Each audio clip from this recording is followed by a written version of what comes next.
The words hit me like physical blows, each syllable landing with precision. "You're not our problem anymore." My father's voice was steady, businesslike, the same tone he used when firing employees from his medical practice. My mother stood beside him in the doorway of our family home, her diamond earrings catching the porch light as she examined her manicured nails. Behind them, my sister Victoria's face appeared, her eyes alight with triumph as she watched our parents discard me like yesterday's garbage. The small suitcase they'd allowed me to pack sat pathetically at my feet in the gathering darkness. "But I'm your daughter," I whispered, my voice breaking as the rain began to fall, soaking through my thin jacket. "I'm your firstborn." My father checked his Rolex, impatience tightening his features. "You're 21, Olivia, an adult. You're clearly not Carter material." He glanced at Victoria, who was 19 and hadn't worked a day in her life. "Unlike your sister." The door closed with quiet finality, the porch light extinguishing seconds later. I stood there, rain plastering my hair to my face, staring at the darkened windows of the only home I'd ever known. Through the living room curtains, I could see them, already resuming their lives, already forgetting I existed. My name is Olivia. I'm 27 and a medical entrepreneur. This is the story of how I rebuilt my life from the ashes they left me in. That night, 6 years ago, I had exactly $43.27 in my wallet and nowhere to go. I'd worked part-time at our family's medical clinic throughout college, handling paperwork and scheduling, always for experience, never for actual pay. My father had controlled everything. My bank account, my tuition payments, my housing, and now, because I'd questioned his dubious billing practices, I had nothing. For 3 nights, I slept in the 24-hour laundromat 6 blocks from my parents' home, washing the same clothes repeatedly to justify my presence. During the day, I applied for jobs, using the public library's computers. I was a Carter. I had the education, the pedigree, the knowledge, but without references or experience on paper, doors kept closing. On the 4th day, exhaustion and hunger drove me to Fiona's diner, where I counted out coins for the cheapest item on the menu. Fiona Wallace, the owner, brought me soup instead of the plain toast I'd ordered. Her eyes, sharp, assessing, took in my unwashed hair and wrinkled clothes. "You're Gregory Carter's girl, aren't you?" she asked, sliding into the booth across from me. I stiffened, preparing for judgment. The Carters were respected in our community. Who would believe I'd been thrown away? Instead, Fiona leaned forward. "That man ruined my sister's physical therapy practice with his insurance scams, drove her right out of business." She pushed the soup closer to me. "Eat, then we'll talk about the job opening I have." That soup was the first warm meal I'd had in days. The waitressing job that followed was my first step toward independence. I worked double shifts, saved every penny, and slept on a cot in Fiona's storage room. Within months, I'd saved enough to rent a tiny studio apartment. Within a year, I'd earned a scholarship to finish my business degree. I never took a cent from my family again. I never tried to contact them. But I watched from a distance as Victoria graduated from medical school with honors, joined our father's practice, and became engaged to Dr. James Patterson, the hospital's rising star surgeon. I watched as my parents expanded their clinic into 3 locations, their reputation growing alongside their wealth. What they didn't know was that I was building something too. Using knowledge gained from years of working in their clinic, I developed a medical nutrition supplement line that addressed gaps in patient care. I secured investors, patents, and finally a distribution deal with National Medical Suppliers, the same company that provided equipment to my father's clinics. By 27, I was CEO of Carter Medical Nutrition, deliberately using the family name they thought I'd dishonor. My company was valued at $12 million, and I was about to become their biggest competitor, and they had no idea. Until today. The invitation to Victoria's engagement party arrived by mistake, addressed to current resident at my old apartment, forwarded twice before reaching me. I recognized my mother's handwriting immediately, the elegant loops and precise angles unchanged after 6 years. The Bell Harbor Hotel, Saturday at 7 p.m., black tie optional.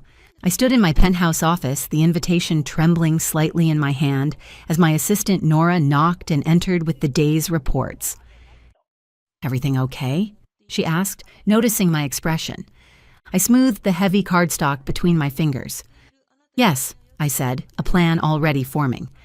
"Actually, I need you to clear my Saturday evening and call Diane at PR. We're going to move up the announcement of our hospital partnership."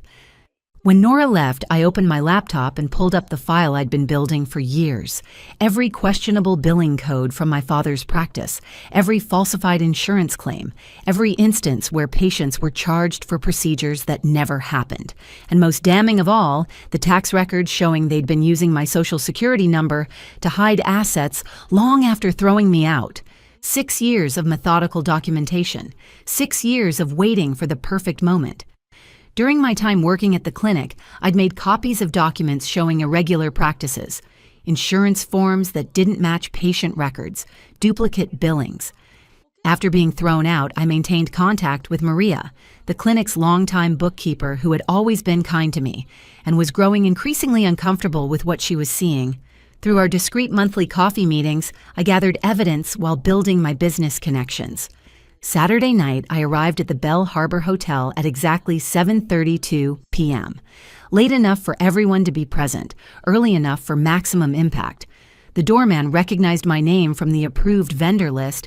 I'd arranged for a champagne delivery that would never arrive, having called the hotel earlier that week, posing as my mother's assistant to add my company to their approved vendors. I chose a simple black dress, elegant but forgettable, nothing that would draw attention until I wanted it. My heels clicked against marble floors as I approached the ballroom, each step precise, measured. Through the open doors, I could see them, my family, unchanged, yet unrecognizable. My father, silver-haired and commanding, holding court with hospital administrators. My mother, draped in diamonds, orchestrating the perfect event. Victoria, radiant in white, clinging to James's arm as they accepted congratulations. The perfect family portrait. The perfect lie. I stepped through the doorway, and the first person to notice me wasn't my family. It was James. His champagne glass froze halfway to his lips, his face draining of color as our eyes locked across the room. Recognition, then panic, flashed across his features. Interesting. Victoria followed his gaze, her celebration faltering as confusion, then shock registered on her face. She whispered something urgent to our mother, who turned slowly, her practiced smile slipping just enough to reveal the rage beneath. "Olivia," my mother said, her voice carrying just enough to draw attention from nearby guests. "You weren't invited." The surrounding conversations quieted as guests sensed the tension, their curiosity piqued by the unexpected drama. I smiled, not warmly but with precision, a scalpel of a smile. "Hello, Mother, Father." I nodded to each of them, ignoring Victoria completely. "Congratulations on the engagement." My father stepped forward, positioning himself between me and the other guests, his voice lowered to a dangerous whisper. "What are you doing here? You need to leave. Now." I tilted my head slightly. "Is that any way to greet your firstborn daughter? The one whose social security number you've been using for tax fraud for the past 6 years?" His face hardened, but I caught it, the flicker of fear behind his eyes. "I don't know what you're talking about." "Don't you?" I opened my clutch, removing a USB drive, because the IRS is very interested in discussing it, as is the insurance commissioner. I turned to James, whose complexion had now taken on a greenish tinge. "And I imagine the hospital board will have questions about their star surgeon's involvement in falsified research trials." Victoria stepped forward, her white dress rustling.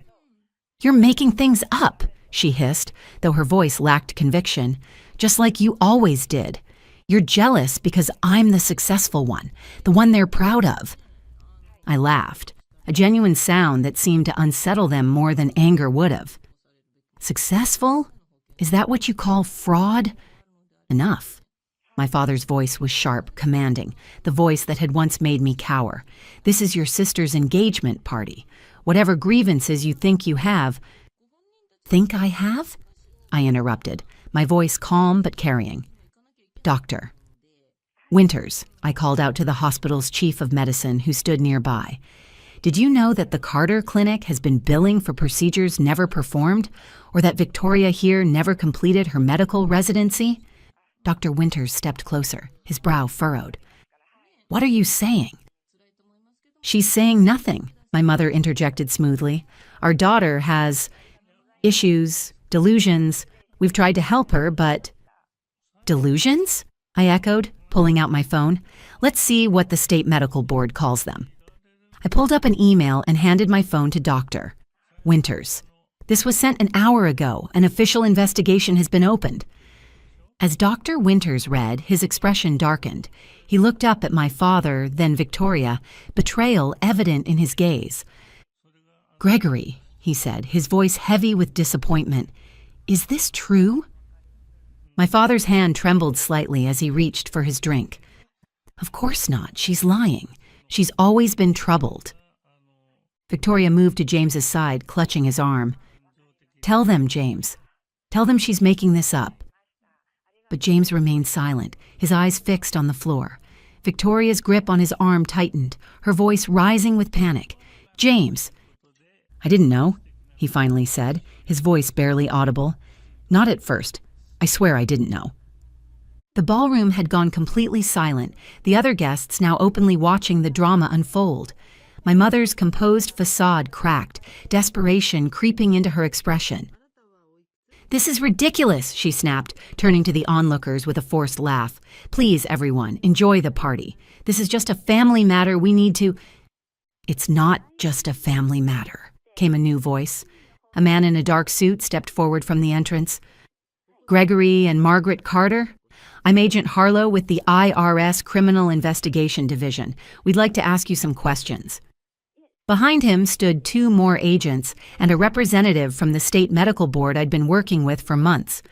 Over the past year, I had carefully built relationships with the regulatory agencies, providing anonymous tips at first, then gradually revealing my identity as the evidence became overwhelming. The IRS agent had been particularly interested in the tax fraud involving my Social Security number. My father's face went ashen. My mother's hand flew to her throat, her fingers grasping at pearls as if they might somehow save her. Victoria turned to me, her perfect makeup streaked with tears, her voice a desperate whisper. "Olivia, please, you can't do this. We're family." I looked at her, really looked at her, and felt nothing but a profound emptiness where hurt had once lived. "We were never family," I said quietly. "Family doesn't throw people away." As the agents led my parents toward a side room for questioning, Victoria sank into a chair, her engagement party crumbling around her. James stood apart, already distancing himself from the impending scandal. I had discovered his involvement in falsified research through Maria, who had access to billing records showing patients being charged for participation in clinical trials that existed only on paper, trials that listed James as the principal investigator. I turned to leave, my purpose fulfilled, when Victoria's voice called after me, broken and small. "What happens now?" I paused at the doorway, not turning back. "Now you learn to build something real," I said, just like I had to. Outside, the night air felt clean against my skin. My assistant Nora waited by the car, her expression questioning. "Is it done?" I nodded, feeling lighter than I had in years. "It's done." "The press release about our hospital partnership goes out at midnight," she reminded me. "Are you sure about the timing?" "Absolutely," I said, sliding into the car. "By morning, everyone will know that Carter Medical Nutrition is launching in every major hospital in the state, except my father's clinics, which will be too busy with fraud investigations to care." Nora glanced at her tablet. "The reservation's still good at Eloise's if you want to celebrate." I considered this, then shook my head. "Number, take me home. I think I'd just like some quiet tonight." Later, standing on my penthouse balcony overlooking the city, I thought about the frightened girl in the rain 6 years ago, the one who believed family meant something, the one who had to learn the hard way that sometimes you have to build your own foundation when others tear yours down. My phone buzzed with a text from Fiona. "Heard the news. Proud of you, kid."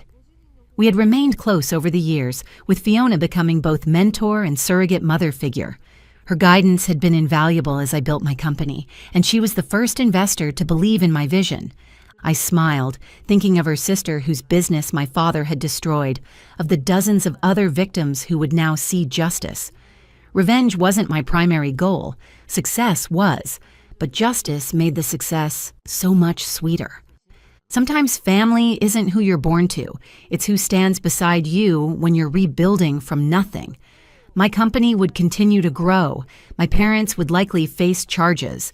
Victoria would have to discover who she was without the family mythology propping her up. And me? I was exactly who I'd made myself to be. Not despite them, but because of what they'd done. In throwing me away, they'd given me the one thing they never intended: freedom to become something more than just another Carter. I raised my glass to the glittering city below. To building something real, I whispered to no one and everyone.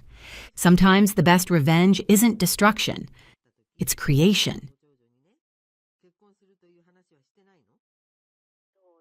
The stage lights burned against my retinas as I scanned the sea of faces in the audience. My fingers traced the cool medal of the National Journalism Award in my hands, while the crowd's applause thundered around me. But the 4 empty seats in the front row, reserved specifically for my family, spoke louder than any standing ovation ever could. My phone vibrated in my clutch. A notification appeared, a tagged photo from my cousin Emma. Despite our strained relationship since the family moved, she'd always stayed connected with me on social media, even when my parents discouraged it. I opened it and the world seemed to tilt sideways. There they were, Mom, Dad, and my brother Noah, laughing on a sunlit beach with cocktails raised high. The timestamp showed 2 hours ago, with the caption, "Perfect family vacation day." They hadn't forgotten. They had deliberately chosen not to come. My name is Riley. I'm 29 and an investigative journalist. This is the story of how I uncovered the truth my family buried and made them finally face what they'd done. The weight of the award suddenly felt hollow in my hands. I'd spent 18 months investigating corruption in city housing contracts, working nights, weekends, following paper trails while my colleagues went home to their families. I'd received death threats, had my car vandalized, even temporarily moved apartments, all for this moment. And the people who were supposed to care most hadn't bothered to show up. My acceptance speech was brief, mechanical. The words I'd rehearsed for weeks tasted like ash in my mouth. As I stepped off stage, an event coordinator handed me a champagne flute. "Someone asked me to give you this," she said. "Congratulations." I took the glass, noticing a business card stuck to the bottom. No name, just an address on Oakwood Drive, and the words, "The truth about why they weren't here tonight." The address was familiar. It was our old family home, the one we'd left abruptly when I was 12. Across the room, I caught sight of a tall figure in a tailored suit, watching me intently. When our eyes met, he nodded once before disappearing into the crowd. I recognized him vaguely. I'd seen him before during my investigation, hovering at the edges of city council meetings I'd attended. My phone buzzed again, Mom calling. I silenced it and slipped the business card into my clutch. After the ceremony, I stepped outside into the cool night air, my mind racing. The champagne remained untouched in my hand. My phone vibrated incessantly. Dad, Mom, Noah, all suddenly desperate to reach me after weeks of minimal contact. The contrast was jarring. A sleek black SUV idled at the curb. The window rolled down just enough to reveal the same man from inside. "The truth doesn't wait, Miss Parker," he said, "but they're already trying to get ahead of it." My phone lit up with a text from Noah. "Don't go to the old house. Whatever they're telling you is a lie." I stared at my screen, confused and alarmed. How did Noah know about the old house? I realized the stranger must have approached my family with the same information, and they were now scrambling to control the narrative. I looked at the stranger. "Who are you?" "Jacob Mercer. I've been Wellington Development's security specialist for 17 years, since your family moved from that house. I've been watching all of you on their orders." He extended his hand, revealing a small brass key. "Your parents kept more than just memories locked away in that house." Every instinct screamed at me to walk away, to call my family back, but the image of those empty seats burned in my mind alongside the beach photo. I took the key. They'll try to convince you it's about protection, he said. Ask yourself what they're really protecting. As his SUV pulled away, I walked to my car and noticed a manila envelope on the passenger seat. I frowned, remembering I'd left my window cracked open in the parking garage, a careless mistake that Jacob had apparently exploited. Inside was a floor plan of our old house with one upstairs bedroom circled in red and a single photograph. My family seated around an unfamiliar dining table, their faces tight with fear. In the background reflection stood the same man who'd just given me the key. My phone rang again. This time I answered. "Riley, where are you?" Dad's voice was tight, controlled panic vibrating beneath the surface. "Where were you tonight?" I countered, ice filling my words. "That's not important right now. Someone's trying to—" "Not important?" My voice rose. "The biggest night of my career and you're all on a beach taking family photos?" "Listen to me," he hissed, his tone suddenly sharp. "Did someone approach you tonight? Give you anything?" My fingers tightened around the brass key in my palm. "No, you're lying." The accusation came quick, certain. "Riley, whatever they gave you, whatever they said, it's manipulation. They're using you to get to us." "Using me?" I laughed bitterly. That's rich coming from the father who couldn't bother to show up when his daughter won a national award. "This isn't about your damn award," he snapped, then immediately softened his tone. "Please, just come home. We'll explain everything." "I'm going to get answers," I said, "but not from you." I ended the call and started my car. The drive to our old neighborhood felt like traveling backward in time. We'd left this house suddenly, Dad claiming a job opportunity in another district, Mom insisting the schools were better there. I'd never questioned it until now. As I pulled up to the familiar address, I was surprised I still remembered the way perfectly after all these years. The weekend trips to Grandma's house had always taken us past this street, a painful reminder of what we'd left behind. The house looked smaller than I remembered, paint peeling from the siding, yard overgrown. But a single light burned from an upstairs window. The same room circled on the floor plan. Jacob must have arrived before me to prepare the scene. His knowledge of Wellington's surveillance operation would have given him access to the security system they'd installed to monitor the property. The key slid perfectly into the front door lock. Inside, the house smelled of dust and something metallic that caught in my throat. Most of the furniture was gone, but familiar scuff marks on the hardwood remained. I traced my fingers along the wall where our family photos once hung, now just faded rectangles on yellowed paint. In the kitchen, papers were spread across the counter under a single desk lamp. Property deeds, bank statements, legal documents, all bearing my father's signature. But one caught my eye. A trust agreement naming me as the sole beneficiary of the property, dated 3 days after we'd moved out. I was the legal owner of this house, had been since I was 12, and no one had ever told me. Dad had quietly transferred ownership to me through a trust to protect the property from being seized if his dealings with Wellington were ever discovered. A creak from upstairs broke the silence. The circled bedroom. Heart pounding, I climbed the stairs, each step groaning under my weight. The door at the end of the hall stood slightly ajar, light spilling from within. I pushed it open. The room was nearly empty except for an old wooden trunk against the far wall. But the walls, they were covered with newspaper clippings, photographs, and documents connected by red string. A timeline of my career, from college newspaper articles to my recent investigation. And beside them, surveillance photos of my family taken over years, all featuring the same man in the background, watching. "Your parents have powerful friends." His voice came from behind me. Jacob stood in the doorway. I jumped, not having heard him enter the house after me. He must have parked his SUV around the corner to avoid drawing attention and used a back entrance he knew from years of surveillance work. Friends who don't appreciate journalists digging into their business dealings. "Who are you really?" I demanded. "And why are you helping me now after years of spying on my family?" Jacob Mercer, former security specialist for Wellington Development. He stepped into the room. "The same company your father helped secure those housing contracts you've been investigating. My conscience has been eating at me for years, and when I saw your name on those bylines, I knew this was my chance to make things right." My blood ran cold. "That's impossible. My father works in insurance. Now he does. 17 years ago, he was Wellington's financial advisor. When certain irregularities appeared in their books, he had a choice: take the fall or help cover it up. I was hired right after to maintain surveillance on your family and ensure his continued cooperation. And he chose to cover it up, I said, the pieces clicking into horrible place. Jacob nodded. Until his daughter started investigating the same people he'd protected. They recognized your name immediately.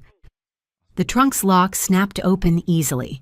Inside were stacks of financial records, all bearing my father's signature, alongside security footage, recorded conversations, and a separate folder labeled Riley, filled with surveillance photos spanning years. Me at school events, college graduation, outside my apartment. "They've been watching me," I whispered, bile rising in my throat. "Your father made a deal," Jacob said. "They'd leave you alone as long as he continued handling certain financial arrangements. But when your investigation started gaining traction, Wellington execs panicked. They demanded your parents remind you of your priorities, hence the conspicuous vacation during your award ceremony.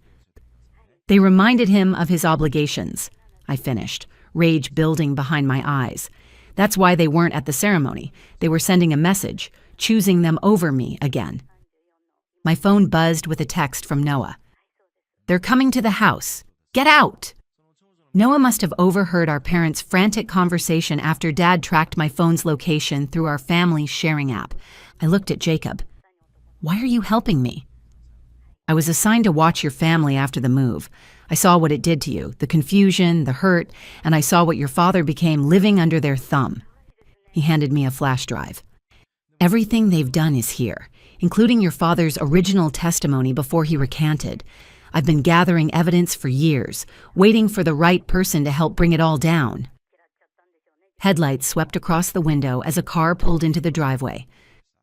"What will you do?" Jacob asked. I thought of those empty seats, of years spent thinking I wasn't important enough for my family's time, of the story I'd spent 18 months investigating, never knowing my own father was part of it. "The same thing I always do," I said, tucking the flash drive and documents into my bag. "Follow the truth wherever it leads." My parents burst through the front door as I descended the stairs, my mother's face pale with panic, my father's tight with anger. They must have rushed here immediately after tracking my phone's location, driving the 2 hours from the beach house in record time. "Riley, stop," Dad commanded. "You don't understand what you're doing." "I understand perfectly," I replied, calmer than I felt. "You sold your integrity to Wellington Development years ago. When I started investigating them, you chose to protect them instead of warning me." The color drained from his face. "It was to protect you." By letting me walk blindly into an investigation of the same people who've been controlling our family for years? That's not protection, Dad. That's cowardice. "You have no idea what these people are capable of," he hissed. "Actually, I do. It's my job to know." I held up the flash drive. "And now I have everything I need to finish the story, including your part in it." Mom stepped forward, tears streaming down her face. "Riley, please, this will destroy our family." "You already did that tonight when you chose that beach over my ceremony." I moved toward the door. "My article runs in 3 days. You have until then to decide if you want to go on record about what really happened 17 years ago." Dad's voice shook. "If you publish this, we'll lose everything." I paused at the threshold, the night air cool against my skin. I already did. The difference is, I'm taking it back. 3 days later, my follow-up article ran with a new byline. "Corruption scandal extends to regulatory oversight.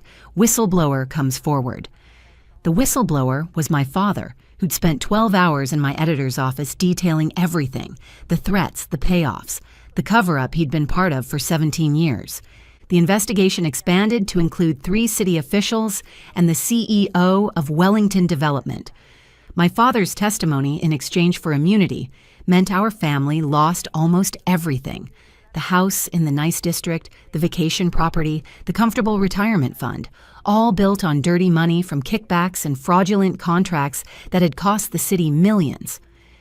I stood in the empty living room of our old house, my house, watching as Jacob supervised the removal of the last surveillance equipment that had monitored our family for years. After cooperating with authorities, he'd received limited immunity in exchange for his testimony against Wellington's executives, who now faced federal charges. "What will you do now?" he asked. Through the window, I could see my mother in the garden, planting flowers in soil that legally belonged to me. My brother carried boxes from his car to the front porch. They'd had no choice but to move back here after everything else was seized as evidence. "Rebuild," I said simply, on truth this time. That night, I placed my journalism award on the mantel of my old bedroom, now my home office. From my window, I could see my family eating dinner together in the kitchen below, their conversation muted but their expressions clear: shame, regret, the uncomfortable weight of consequences.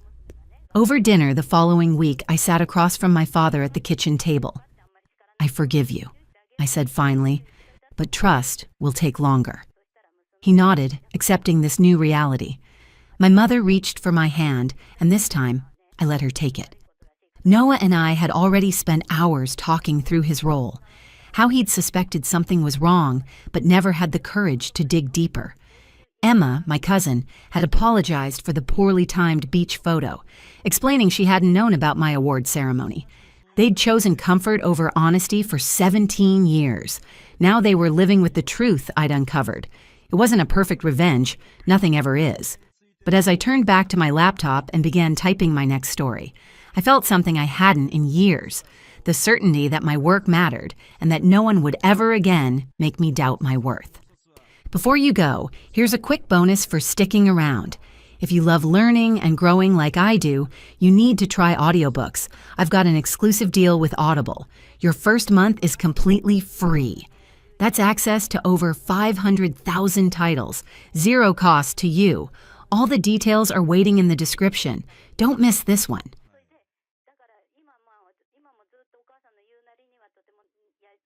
The conference room fell silent as I pushed open the doors. Gold and white balloons formed an arch over the table. Champagne bottles nestled in ice buckets. A banner hung on the wall, celebrating new leadership. My stomach dropped. The entire board sat waiting. My parents, our executives, and my sister Celine, dressed in a cream suit like she was accepting an Oscar. No one had told me about this celebration. I had scheduled this meeting. My mother's voice cut through the silence. "Rowena, glad you could make it." As if I were a guest, not the co-founder. Then my father stood. "Today marks a pivotal moment for our family company," he announced. "We're proud to announce the transition of leadership. Celine will be taking over as CEO, effective immediately." Applause erupted. I stood frozen, unable to move my hands, unable to breathe. Selena smiled like she was bathing in spotlight while I searched her eyes for any trace of explanation. But she'd already turned away. "I believe it's time to streamline leadership," she said smoothly, her voice dripping with calculated charm. The HR director approached me, papers in hand. Termination documents. My eyes darted to my parents. They looked everywhere but at me. Celine stepped closer and whispered, "It's not personal, Rowena. You've outlived your role." "Not personal?" My voice barely audible. "I signed the incorporation papers with Dad the week I turned 25. I canceled my wedding to save us during the cash flow crisis. I missed birthdays, anniversaries, even Grandma's funeral when there was a company fire to put out." I clutched the folder, already knowing what it contained. Cold, sterile, final. In the hallway, I caught up to Celine. "You couldn't even tell me in private?" She didn't turn. "This is business, Rowena," she said coldly. "You always made it too personal." The next morning, I spotted the headline. "Gale Industries appoints new female CEO, continues legacy." Legacy. I had been that legacy, just invisible now. Reaching into the box of my belongings for a tissue, my fingers found something tucked under the cardboard flap. A plain envelope with my name in careful handwriting. It wasn't in the original packing. I stared at it. The return address showed our legal counsel. The paper shook in my hand. I didn't open it right away. I needed to breathe first. But deep down, I knew this letter might change everything. Afternoon light slanted through the blinds, dust particles swirling in golden haze as I broke the seal. The flap resisted slightly, like it knew what was inside wasn't meant for me to see. The paper was heavier than expected. Expensive stock embossed with our company's legal letterhead. Not a severance package, but a notarized agreement dated 4 years ago. My breath caught as I skimmed the opening lines. It was from the night Celine came to my apartment crying, scared we wouldn't make payroll. She said we needed $250,000 by week's end, or we'd default on a supplier contract and lose our biggest client. I'd driven 3 hours to Austin in the middle of the night to meet with a lawyer she trusted. I remembered sitting in his office with gas station coffee, my hair still damp from a rushed shower, as I signed the temporary power of attorney and wired the funds from my personal account. "Rowena, I'll never forget this. I mean it," she had sworn, clutching my hand so tightly her nails left marks. The document was clear. I'd transferred the funds personally, and in return, I'd been granted a 10% non-dilutable voting stake, active unless I submitted a signed resignation. A resignation I never gave. They couldn't just toss me out like an assistant who misplaced files. They knew this. The only reason they thought they could get away with it was if they assumed I'd forgotten, that I'd lost the paperwork, that I was still the same girl who put family loyalty before legal leverage. They were banking on my silence. My thumb pressed along the embossed seal. The ink hadn't faded. Celine's signature still curled at the bottom next to mine. Everything inside me went still. They hadn't just pushed me out. They'd tried to erase me after everything I'd sacrificed. My mind started racing. I went to the garage, the door groaning as it opened, letting in thick afternoon heat. Dust hung in the air, clinging to boxes stacked along the far wall. I dug through them, old files, thumb drives, tax folders from years back. I found what I was hoping hadn't disappeared during my last move. Inside were emails printed and stapled, labeled by month, wire receipts from the bank showing the exact transfer, and a flash drive taped inside a folder. I plugged it into my laptop right there on the workbench. A voice memo Celine recorded 4 days after the loan. "I don't know how to thank you. If I ever forget this, I don't deserve to be in charge of anything, let alone this family." I played it twice. The second time, I didn't cry or flinch. I just let the resolve settle in. This wasn't just betrayal. It was a full rewrite of history. And I'd been too trusting to see it coming. Back inside, I gathered my laptop, the letter, and key documents into my leather tote, one of the few gifts Dad had given me that wasn't handed down from Mom's closet. I needed somewhere to think. I stopped at a quiet coffee shop tucked between a bookstore and insurance office. The kind where no one asks questions if you stay too long. For the next hour, I combed through every email I'd archived, payroll reports I'd signed, marketing plans with my comments, financial breakdowns I'd assembled during the 2020 downturn. The longer I worked, the less I felt like someone licking wounds and more like someone preparing for battle. They thought I'd go quietly.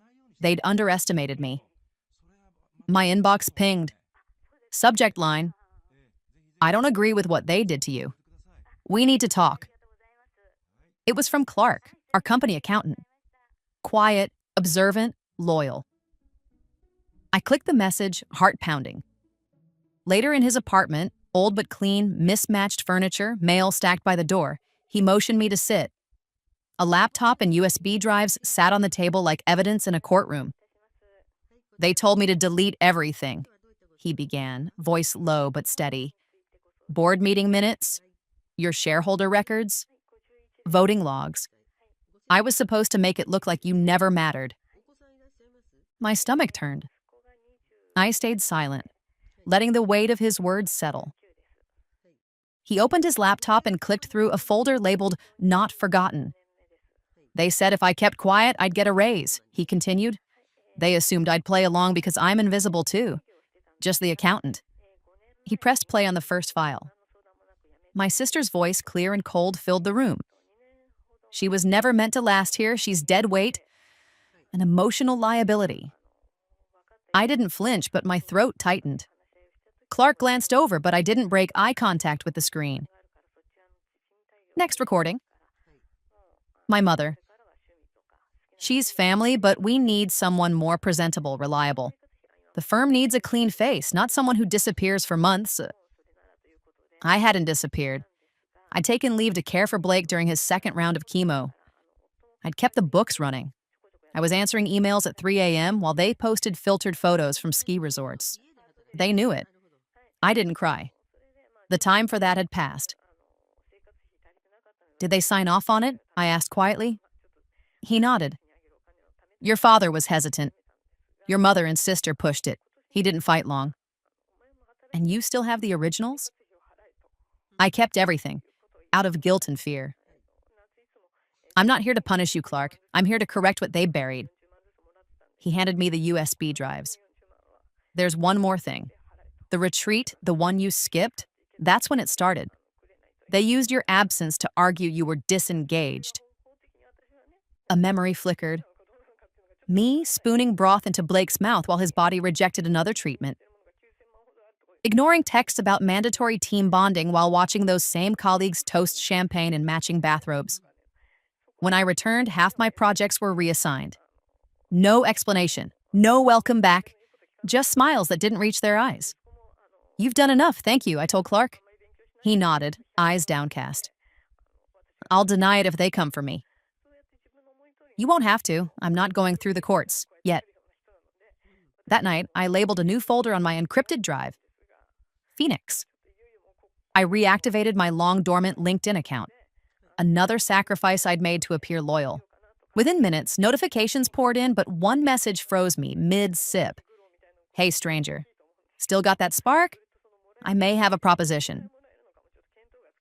Lyle Parkson, my former mentor. The only one who saw me as more than the younger daughter in a family business. His message continued. I always knew who the real architect behind those contracts was. Let's build something that's yours this time. Name on the door. Full seat at the table. Come talk. 2 days later, I stood before a sleek glass building downtown. The lobby smelled like cedar and fresh espresso, nothing like the stale carpet and ego of my family's office. I didn't look broken anymore. I looked like someone who had remembered her worth. That evening, reviewing the accountant's files again, one caught my eye. Bridge grant term signed PDF. I remembered the deal vaguely. A fast-tracked funding injection done under pressure. The file loaded slowly. My stomach knotted as I scrolled down and saw it. My signature at the bottom. Only I'd never signed that page. Not then. Not ever. I pulled out an old notebook and compared the handwriting. The curves, the slant. Close, but not mine. Selene had forged my signature. She didn't even know I looped my lowercase g differently. Sloppy. Entitled. She must have thought I'd never check. My father once told me business was about trust, that in our family, your word was your bond. I wondered what he'd say now after letting Selene bond my name to something I never approved. I went to the printer and watched the pages slide out, physical proof of their fraud. I tucked the forged contract into a plain envelope and wrote in neat black ink, to the Office of Business Ethics, State of California. Like, this wasn't just about revenge anymore. It was about setting fire to the lie they'd built and standing in the smoke with my head held high. 2 weeks later, I stood before the courtroom doors with both feet planted. Not shaking, not second-guessing, just steady. Inside, Selene sat at the opposing table, dressed like she was still trying to win a pageant. Her lawyer looked tense, tapping a pen, flipping pages. They should have reviewed better. The judge took his seat and adjusted his glasses. We've reviewed the financial documents submitted by the plaintiff, he began, voice firm but not theatrical. There are discrepancies between the versions submitted by Miss Selene Gale and the original ledger obtained by the defense. He looked directly at her. Submitting forged financial records to this court is not just an error. It is a criminal offense. The room didn't gasp. It just went still. Selene didn't speak, her jaw locked in place, eyes wide, but she didn't look at me. She looked at the judge like he'd spoken a language she'd never been forced to learn before. Consequence. Her lawyer leaned in, whispering frantically, but she shook her head like someone refusing to believe gravity. Given the submission of fraudulent material, the judge continued, we're referring this case for criminal review under Penal Code 115. Additionally, the court orders financial penalties to be paid to the defendant for damages incurred. Just like that, it was over. Outside, reporters gathered with microphones and cameras. I didn't speak. I didn't need to. I walked past the crowd, calm and collected. The story would speak for itself. That evening, I returned to my new studio, a co-working space I'd helped open with 2 other women who'd been forced out of their own companies. We had no receptionist, no glass trophy cases, just worn hardwood floors, real plants, secondhand desks, and freedom. My workspace was simple: a laptop, a corkboard, a window that caught morning light, and Dad's chair, cleaned, polished, the wood now warm amber. I had a small plaque engraved and fastened to the back. To the one who stayed silent and then spoke the loudest. I didn't cry when I read it. I just sat and let the weight of it settle. My story wasn't about revenge anymore. It was about reclaiming. As I looked out the window at the street below, bustling with people chasing their own dreams, I felt something I hadn't in years. Stillness. Not silence, not submission. Stillness. Later that night, I recorded a voice note for myself, something to return to if I ever forgot. Sometimes justice doesn't roar. It shows up quietly in a courtroom, in an old chair, or in a new beginning. I sat back and let the words echo. Then I asked myself aloud, not needing an answer. Have you ever had to walk away from the very thing you built just to save yourself? If you've ever been silenced, erased, or pushed aside, know this: your voice matters. Your contribution matters, and sometimes the most powerful thing you can do isn't fighting to stay where you're not wanted. It's building something new where you're valued. If this resonated with you, hit that like button so others might find this message.